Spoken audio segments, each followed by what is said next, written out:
This is a Rolex Datejust in 36mm, and this is an Explorer. Today, we're going to find out which one of these 36mm watches deserves a place on your wrist. I will reveal the exact model that I will pick later, but first, let's take a look at exactly what makes these watches tick. This is the Rolex Debate with Watch Trader & Co. To begin with, we're going to discuss the technical details and how they translate into everyday wear. Then I'm going to give you my top 5 reasons why you might choose the Datejust as well as the Explorer. Hopefully this will help you decide which one would suit your wrist the most. But first, it would help us out if you drop this video a like and consider subscribing. Both watches have 36mm cases, but the Datejust sits slightly larger on the wrist due to its 44mm lug-to-lug measurement. The Explorer sits at 43mm. The Datejust is also slightly thicker with a 12mm case thickness, whereas the Explorer is a hair thinner at 11.5mm. Both the Datejust and the Explorer were originally launched in the 36mm size, so both watches score points in the heritage department for staying true to the original. 36mm for a long time was the standard gent size, however today it's considered a unisex size, as it really does suit most people's wrists. So both watches are made of steel, which is a great choice for an everyday watch. Rolex calls their steel oyster steel, and the alloy is 904L. It is harder to work with when compared to 316L, but it is able to take a very high polish, which contributes to the lustrous finish of a Rolex watch. It's also highly corrosion resistant due to its higher nickel and chromium content. Both watches are made of oyster steel. However, you should note that if you opt for the fluted bezel on the Datejust, that is made out of 18 karat white gold. In terms of weight, if you configure the Datejust with the Jubilee bracelet and smooth steel bezel, it comes in at 121 grams, whereas the Explorer weighs in at 117 grams. So it's not a difference that you're going to notice on the wrist. Both watches use the famous oyster case and have a water resistance of 100 meters. So you'd have no problems if you're caught out in the rain, doing the dishes, or even a few lengths in the swimming pool. The Datejust uses the caliber 3235, whereas the Explorer uses the caliber 3230. The main difference is that the Datejust features the date complication. Both movements are modern, reliable, and accurate to -2 + 2 seconds per day. Again, both watches are matched with a power reserve at around 70 hours. If you wear either of these watches as your daily watch, you'll find you'll rarely need to wind it. Let's talk about pricing. There isn't a great deal of difference in the retail pricing of either model. The Datejust sits at £6,450, whereas the Explorer comes in at £6,100. However, if you add the white gold fluted bezel to the Datejust, the price jumps to £7,500. Even in the pre-owned market, this Datejust sits at around £6,900, whereas the Explorer comes in at £6,750. So, while at the time of recording, these do trade slightly over retail, they are much more accessible than many other models on the market.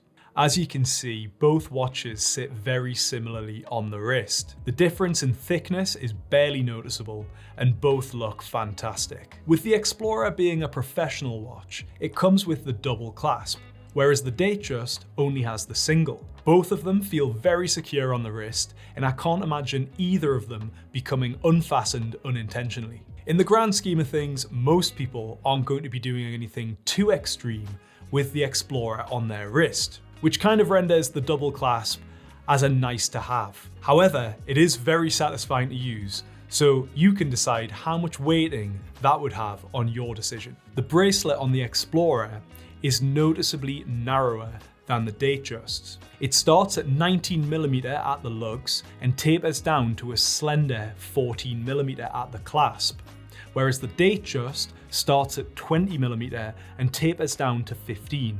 While the Explorer is very comfortable on the wrist, some might find that it feels less substantial in comparison to the Datejust. In reality, I think you'd get used to whichever one you wear, and it wouldn't even cross your mind unless you had them side by side. Both of these watches are well balanced, with the weight being evenly distributed around the wrist. Okay, so let's talk about Lume. Both watches have it, with the Explorer making slightly more use of it than the Datejust. In reality, you would not be disappointed with either. Okay, so before I tell you my top 5 reasons why you should choose the Explorer, I'm going to give you my top 5 reasons why you should choose the Datejust 36 as your next understated 36mm watch. Firstly, we have to talk about the classic design. The Datejust was introduced in 1945 and is a key part of Rolex's rich history. The watch is known for its timeless and versatile design and looks just as good today as it did over 70 years ago. The Oyster case and Jubilee bracelet are an absolute classic combination. The Jubilee bracelet made its first appearance alongside the Datejust when it was introduced. It is more formal than the Oyster bracelet and looks great under the cuff of a shirt. However, it doesn't look out of place with a jumper or a t-shirt in a more everyday setting. Okay, point number 2 has to be the variety. Rolex offers a wide range of customization options for the Datejust 36. You can choose from different bracelets, dial colors, and bezel types. This versatility allows you to configure a Datejust that suits your personal style. Okay, point number 3 is the unique dials. For the steel Datejust 36, Rolex offers the olive green palm motif dial, and it is exclusively available in this model. Nobody knows how long they're going to produce this dial for, and it has potential to become rare in the future. Number 4 is date functionality. As the name suggests, the Datejust 36 has a date window at the 3 o'clock position. If having the date function is important to you, this watch provides a useful complication without sacrificing the watch's overall aesthetic. That is unless you're one of those people who isn't a fan of the Cyclops. And the 5th reason is the versatility. The 36mm size and design make this a versatile watch that can easily transition from formal occasions to casual wear. This makes it a great choice for somebody who wants one watch that can go anywhere and do anything. Okay, now on to my top 5 reasons why you should choose the Explorer 1 over the Datejust 36. The Explorer 1 is the Purist sports model, with a design that has remained mostly true to the original. It features a stainless steel case and bracelet, and the majority of the finishing is brushed. The design has stood the test of time, and it is possibly the most unpretentious professional model in the current Rolex lineup.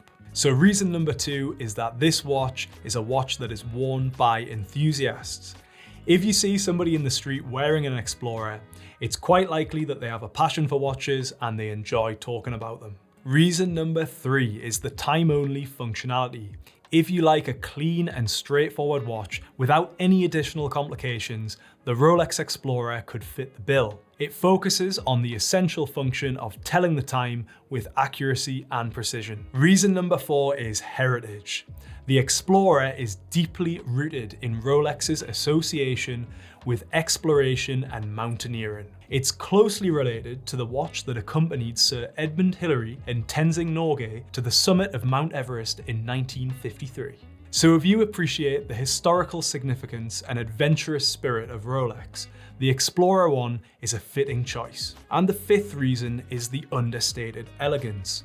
While the Explorer is a rugged tool watch, it also carries an understated elegance that allows it to be worn in various settings. It's a watch that can seamlessly transition from outdoor activities to more formal occasions, making it a versatile timepiece for everyday wear. So which watch would I choose personally? Well, if I was to have a one and done watch, I would go with the Explorer. However, if I was to have a watch as part of a collection, I would go with the Datejust 36. And then further down the line, if I wanted to add another watch, such as a Submariner or maybe a GMT Master, I would end up with a collection where I've got something more sporty and then something more dressy to suit different occasions. So what are your thoughts on these 36mm watches from Rolex? Would you choose the Explorer or would you go with the Datejust? Let me know your thoughts in the comments. If you enjoyed this video, give it a like, and if you want to see more content like this, consider subscribing. Thanks for watching, and we'll see you in the next one.